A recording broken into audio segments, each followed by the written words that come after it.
Bom dia a todos, eu sou a Malu Pereira e nós estamos iniciando o último episódio de 2020 do Café com a Safra Sul. 2020 foi um ano bem agitado, mas também foi o ano que a gente iniciou aqui o nosso projeto do café, né? Aqui esse programa vai ser uma retrospectiva, a gente vai mostrar para vocês um pouquinho dos melhores momentos, mas antes acho importante ressaltar para vocês, apesar de eu já ter falado várias vezes, que o intuito do Café com a Safra Sul é de elevar os nossos conhecimentos, de estreitar os nossos relacionamentos. A gente quer chegar aí em você, produtor, agricultor e todos os estudantes da área, pessoas que têm interesse em saber, né? Para iniciar, vamos falar sobre o Walker Ricart. O Walker Ricart foi o nosso primeiro convidado do café. Ele falou um pouquinho sobre pré-estação de monta, mas hoje eu quero relembrar quando ele falou para a gente sobre manejo, né, no período de vacinação. Então, Walker, mostra aí para a gente a importância do manejo correto e as consequências do manejo incorreto. Do simples ao mais moderno, é importante que haja manutenção, que haja reaperto. Nós vamos ver agora algumas imagens que ilustram essas formas de contenção, né? Então, como eu disse anteriormente, nós temos ali desde, vamos falar, de uma instalação mais humilde, mais simples, até uma instalação mais, vamos falar, com mais tecnologia, mas essas imagens que os senhores estão vendo retrata bem, vamos falar, o nosso cotidiano, a nossa realidade de uma maneira geral. E na maioria das vezes, a gente está vendo aí a guilhotina, as nossas guilhotinas, né, ou os nossos troncos de contenção ainda são de madeira. Então, a madeira trabalha no período da seca, ela tende a reduzir o tamanho dela, e agora, nesse período de águas, ela tende a inchar. Então, é importante que haja o reaperto, é importante que haja esse cuidado para que evite do animal ficar se debatendo ali e causar, né, vamos falar, alguma abscesso no animal ou até mesmo uma lesão aí no funcionário e depois está comprometendo a própria segurança da equipe. Hoje a gente fala muito também de manejo racional, nós vamos para a próxima imagem onde a gente ilustra essa questão do manejo racional. Já se fala muito hoje, né, de esse sistema de brete, onde os animais são manejados de uma forma mais tranquila, inclusive com menos funcionário, com menos mão de obra, evitando, como eu disse anteriormente, vamos falar, pensando no bem-estar dos animais, para que haja uma qualidade dessa carne depois, né, que haja uma qualidade vamos falar, no sistema de criação dos animais, e também que haja um bem-estar da própria equipe, dos próprios funcionários que vão estar ali manejando dentro da fazenda. Nós estamos vendo nessa próxima imagem aí, falando, né, da equipe, onde são os locais adequados para vacinação. Às vezes acontece muito de fazer vacinação em troncos coletivos e acabar fazendo no cupim ou no contrafilé ou nas partes nobres do animal ali, que são as carnes de primeira, né? E também dentro do processo de vacinação, é muito importante que se haja o cuidado de não expor a vacina ao sol. Eu queria só colocar essa imagem bem rapidinho, do manejo, quando a gente faz ele de forma errada, né, a gente tem esses tipos de atrapalhada, vamos dizer assim, comprometendo inclusive o bem-estar dos animais, né? Então é importante que se saiba conduzir e manejar os animais, porque esse aí é o reflexo, Maria Luísa, de tudo que vamos dizer assim, do que não se faz corretamente na propriedade, resulta nessa situação aí. Então, a partir do momento que se cria um abscesso, né, cria uma região purulenta, e a gente vê se depara com isso aí lá no frigorífico, e é aí onde o produtor reclama de rendimento. Olha só como pode afetar a qualidade de vida do animal e também o produto final, né? Outra pessoa que apareceu bastante aqui foi a Lenise Castilho. Ela é agrônoma e doutora em produção vegetal. Lenise, conta pra gente novamente como que se identifica um solo fraco. Um solo fraco, quando a gente diz solo fraco, na verdade nós estamos dizendo solo com baixa fertilidade natural, que geralmente apresentam acidez acentuada e também são de textura arenosa. Para essas condições, nós temos disponíveis aí no mercado basicamente 3 variedades, né? A primeira delas, a Braquiária decumbens cultivar basilisque. E outras 2 de braquiária umidícola, cultivar laneiro e cultivar umidícola. Bom, a Lenise também conta pra gente como corrigir esse solo. Então, o que a gente tem que fazer primeiro? Antes de escolher a forrageira, nós temos que nos atentar aos atributos físicos, químicos e biológicos do solo, de modo que eles atendam essas necessidades. Então, um solo em condições de baixa fertilidade, solos fracos, eles podem ser condicionados de maneira que eles sejam melhoradas as características químicas, físicas e biológicas desse solo, e dessa forma a gente consegue melhorar a fertilidade do solo com a utilização de pastagens nessa área, por uma série de fatores que ocorrem no processo de decomposição da matéria orgânica que fica aí em função da deposição da pastagem. Ainda no assunto de solo, apareceu por aqui o Thiago Munhoz, que é engenheiro agrônomo, pós-graduado em manejo de pastagem e pós-graduando em fertilidade do solo e nutrição de plantas. Ele faz parte aqui do time da Safrasul como consultor de vendas. Na fala dele, ele vai falar sobre a importância da análise de solo. A análise de solo, ele é o resultado, é um laudo, na verdade, obtido por um laboratório credenciado, de uma amostra coletada de solo em uma determinada área. Essa amostra coletada, buscamos sempre de uma área mais homogênea possível. Então, nessa área, fazemos diversas coletas em diversos pontos, e essas coletas nós chamamos de subamostragens, que são subamostras. E após fazer essas diversas subamostragens, colocamos em um balde, misturamos bem, e depois colocamos em um saco plástico, limpo, identificado. E nessa identificação temos que colocar a profundidade que foi coletada, se for uma camada de 0 a 20, 20, 40, 40, 60, com a data da coleta, o local, se for o piquete 1, piquete 2, piquete do fundo, e colocamos num saco plástico o que precisamos, em torno de 500 gramas dessa amostragem, e levamos para o laboratório. No laboratório, após sair o resultado, o laudo, o laboratório vai dar informações como análise física, análise química, que contém como disponibilidade de nutrientes e outras informações importantes que teremos ali para nos orientar na hora da recomendação.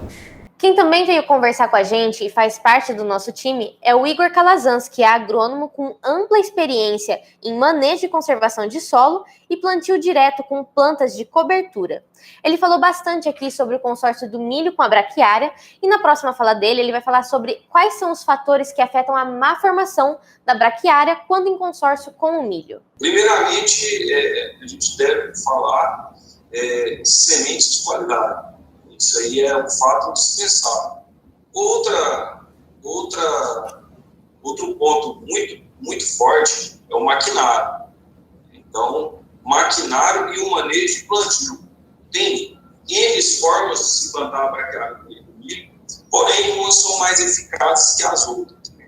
Então, nós temos, vamos falar aqui da Safrasul. Hoje a gente tem um material para fazer essa integração, que a tecnologia é essa. Temos a revestida e temos a convencional também. Mas a extra, ela tem uma plantabilidade muito boa em máquinas que têm um sistema de semeadura com bastante precisão, com baixas dosagens, né? Então a gente consegue posicionar essa e ter um plantio excelente. Hoje, no mercado, nós temos várias máquinas elétricas, máquinas que conseguem ter uma distribuição de baixa dosagem, então conseguimos trabalhar com sementes cada vez mais puras, né? Tratadas e grafitadas, para que tenha um bom plantio, né? Uma boa tecnologia de aplicação. Então, quando a gente fala com relação à distribuição das sementes do consórcio, isso é muito importante. Só para o produtor ter uma ideia de uma semente extra, se ele adicionar 1 quilo a mais, além de ele levar o custo dele por hectare, por ela ter uma grande capacidade de semente por grama, ele vai levar o custo dele por hectare, ele vai produzir menos milho por hectare, né? tanto tanto para silagem quanto para pagão, vamos falar dessa forma, porque vai ter mais plantas por metro para uma população maior comendo ali nutrientes junto com ele.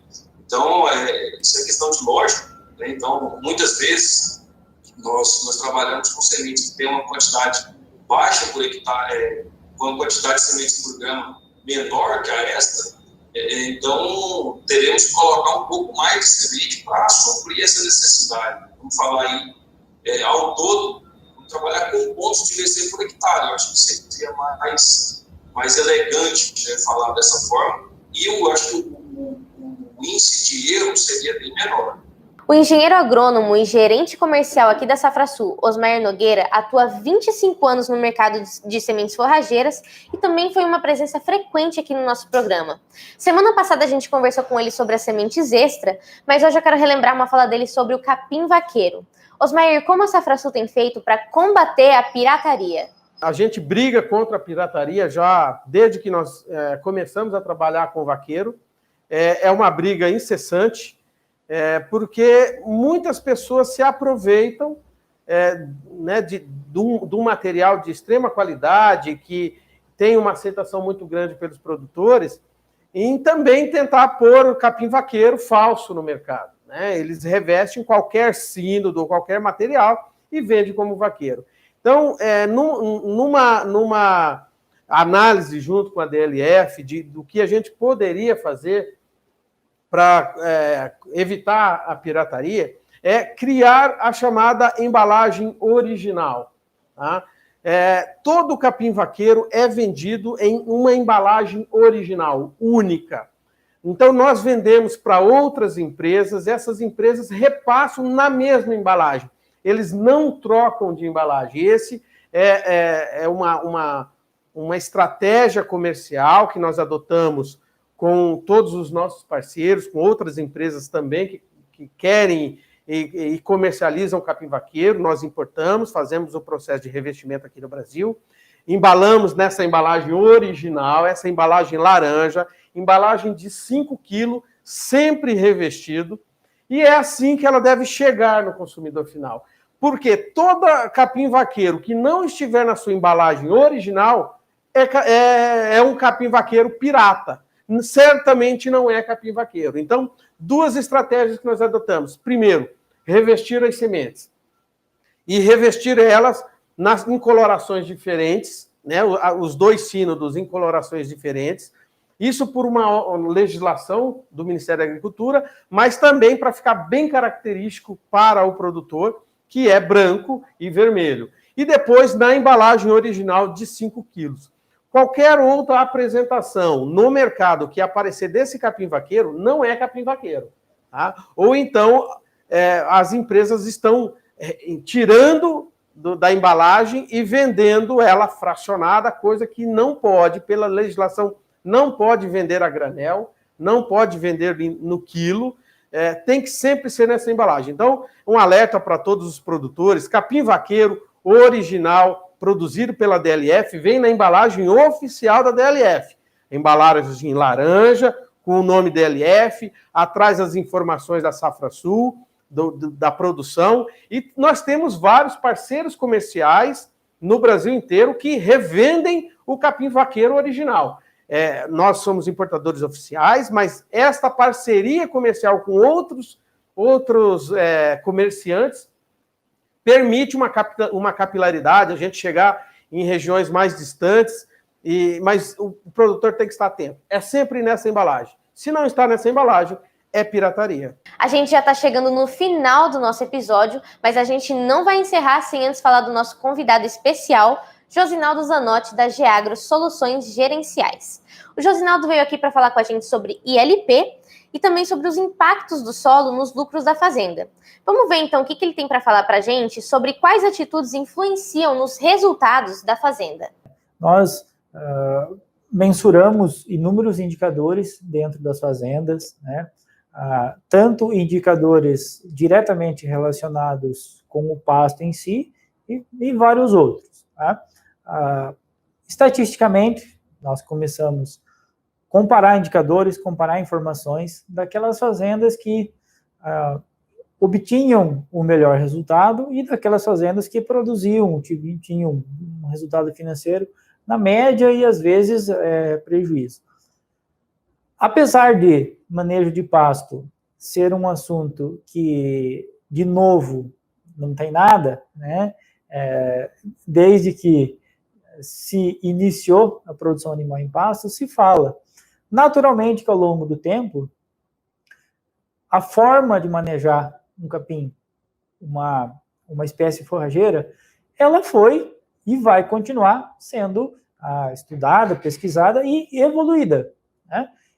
E aí, por incrível que pareça, mesmo em fazendas já de muitos anos de pecuária, de pessoas ligadas no dia a dia da atividade, nós acabamos entendendo através dos números. Então aqui já vejo que eu estou relacionando o pasto com um controle financeiro, com um controle produtivo, com um fluxo de caixa, né?